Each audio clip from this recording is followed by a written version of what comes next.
Assalamualaikum warahmatullahi wabarakatuh. Perkenalkan, nama saya Salsabila Tahtahirani, kelas 12 MIPA 2, nomor absen 29.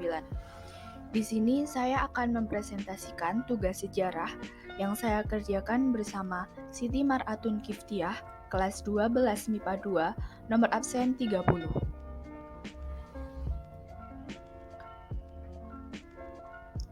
Indonesia pada masa Orde Baru 1966 sampai 1998. Masa Orde Baru identik dengan periode kekuasaan Presiden Soeharto.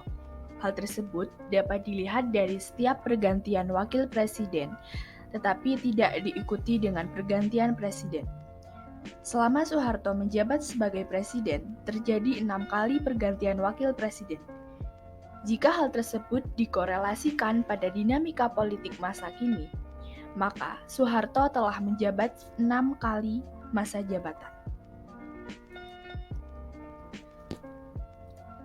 A. Masa transisi 1966 sampai 1967.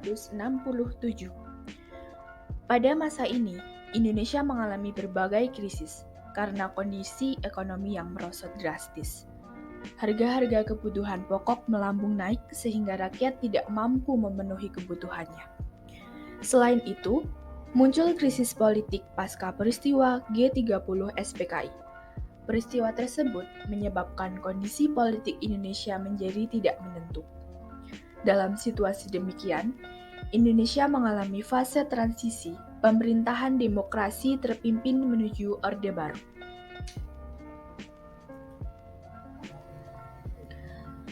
1. Aksi-aksi Tritura. Tritura merupakan akronim dari TRI yang artinya 3, tuntutan rakyat. Aksi ini muncul karena peran mahasiswa yang bergabung dalam Kesatuan Aksi Mahasiswa atau KAMI. Kesatuan Aksi Mahasiswa Indonesia merupakan gerakan yang terbentuk pada 25 Oktober 1965 atas dorongan Menteri Perguruan Tinggi dan Ilmu Pengetahuan atau PTIP Syarif Tayyip. Tritura berisi tuntutan-tuntutan berikut. A. Bubarkan PKI beserta ormas-ormasnya. B. Perombakan Kabinet Dwikora, bersihkan kabinet dari unsur-unsur PKI. C. Turunkan harga-harga kebutuhan pokok atau perbaikan ekonomi.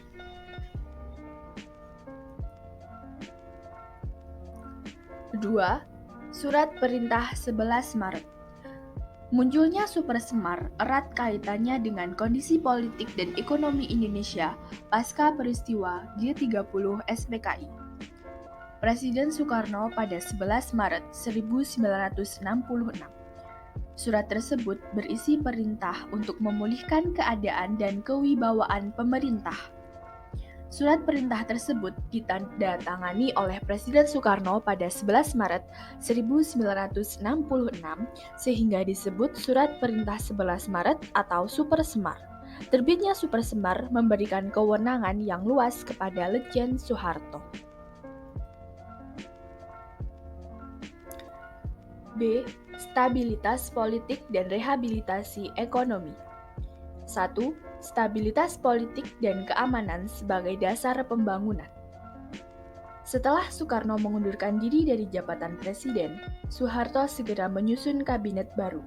Kabinet yang disusun oleh Presiden Soeharto diberi nama Kabinet Pembangunan. Susunan Kabinet Pembangunan diumumkan Presiden Soeharto pada 6 Juni 1967, bertujuan untuk menciptakan stabilitas nasional. Syarat utama stabilitas nasional adalah terciptanya stabilitas politik, ekonomi, dan keamanan. Beberapa usaha pemerintah Orde Baru menciptakan stabilitas politik sebagai berikut. A. Penerapan politik bebas aktif. 1. Mengakhiri konfrontasi dengan Malaysia. Pada masa demokrasi terpimpin, hubungan Indonesia-Malaysia sempat memanas.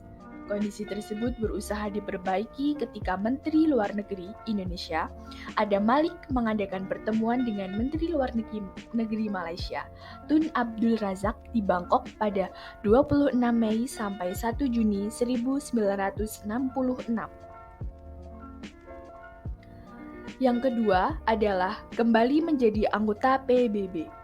Indonesia kembali menjadi anggota PBB pada 28 September 1966 dan tercatat sebagai anggota tidak tetap ke-60 Dewan Keamanan PBB. 3. Memprakarsai pembentukan ASEAN. Indonesia menjadi salah satu pemrakasa berdirinya Association of Southeast Asian Nations atau ASEAN atau Perhimpunan Bangsa-Bangsa Asia Tenggara pada 8 Agustus 1967. ASEAN adalah organisasi regional yang dibentuk atas prakarsa 5 menteri luar negeri negara-negara di kawasan Asia Tenggara. B. Kebijakan fusi partai.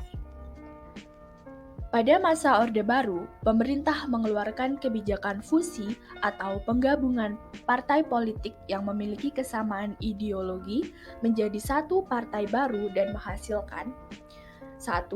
Partai yang berlatar belakang Islam seperti NU, Parmusi, PSII, dan PERTI digabung dalam Partai Persatuan Pembangunan atau P3. 2. Partai yang mengusung ideologi nasionalis dan partai-partai non-Islam seperti PNI, Parkindo, Partai Katolik, Partai Murba, dan IPKI disatukan dalam wadah Partai Demokrasi Indonesia atau PDI. 3. Golongan karya atau Golkar. Yang selanjutnya adalah pelaksanaan pemilihan umum. Saat Orde Baru terbentuk, pemerintah mulai merencanakan penyelenggaraan pemilu.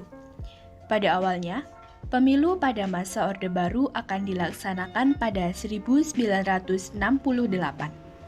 Dalam pelaksanaannya, pemilu pada masa Orde Baru diselenggarakan selama 6 kali, yaitu pemilu 1971, 1977, 1982, 1987, 1997, 1992, dan 1997. 2. Stabilisasi penyeragaman. Stabilisasi penyeragaman berkaitan erat dengan indoktrinasi Pancasila. Presiden Soeharto mengemukakan gagasannya mengenai pedoman penghayatan dan pengamalan Pancasila melalui Eka Prasetya Pancakarsa. Eka Prasetya Pancakarsa adalah janji setia untuk melaksanakan 5 cita-cita dalam Pancasila. Gagasan tersebut selanjutnya diajukan kepada MPR sehingga menjadi pedoman penghayatan dan pengamalan Pancasila atau P4.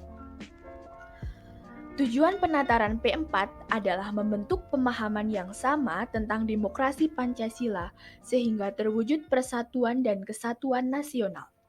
Setiap pelajar, mahasiswa, masyarakat, dan pegawai negeri wajib mengikuti penataran P4 agar wawasan dan cara berpikir mereka seragam untuk mendukung pemerintah Orde Baru.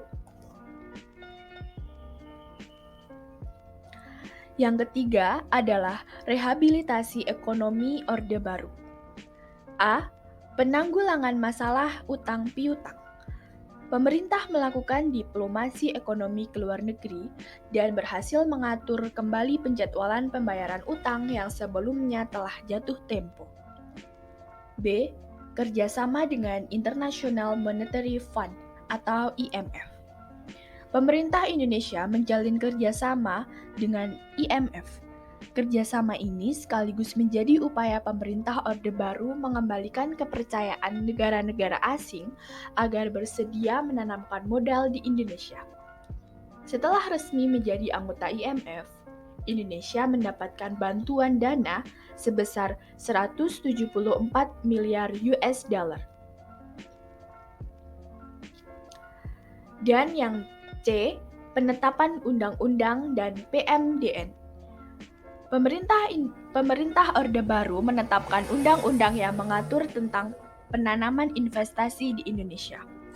Pemerintah mengeluarkan Undang-Undang Nomor 1 Tahun 1967 tentang penanaman modal asing atau PMA.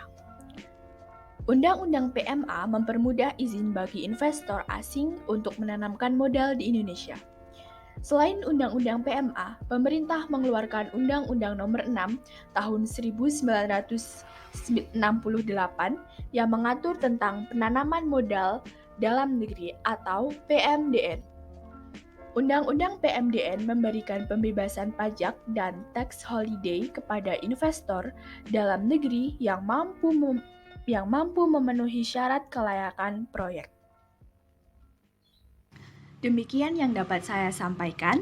Mohon maaf bila terdapat banyak kekurangan. Semoga bermanfaat. Terima kasih. Wassalamualaikum warahmatullahi wabarakatuh.